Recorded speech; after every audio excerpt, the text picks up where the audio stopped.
Hi, I'm Chad Busenich, Engineering Manager with SuperSprings International.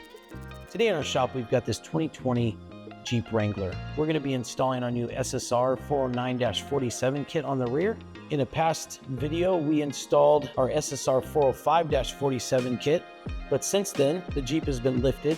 So we're going to install this new kit, which is meant for lifted vehicles. It also has larger SumoSprings, which are better for heavy-duty off-road use. So this kit includes the mounting plates, the urethane bumper, SumoSprings hardware, Loctite, and the installation instructions.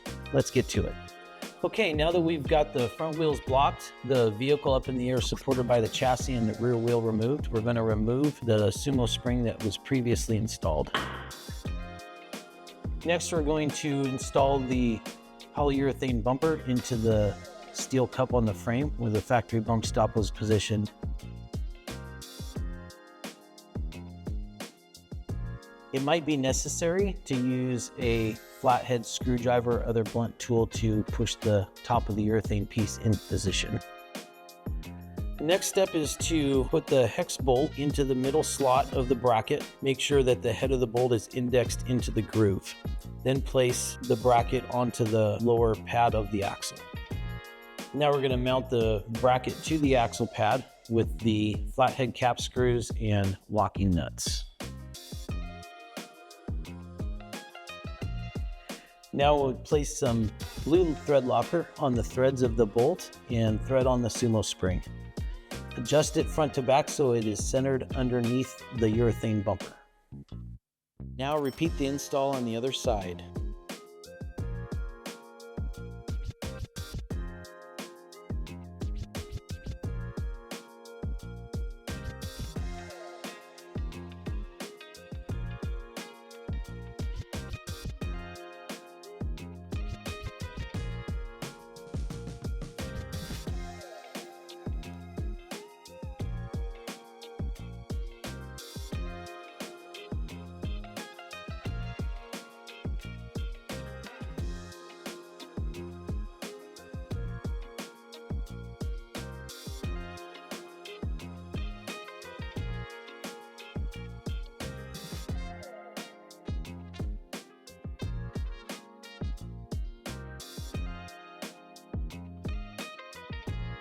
And that completes the installation of our SSR 409-47.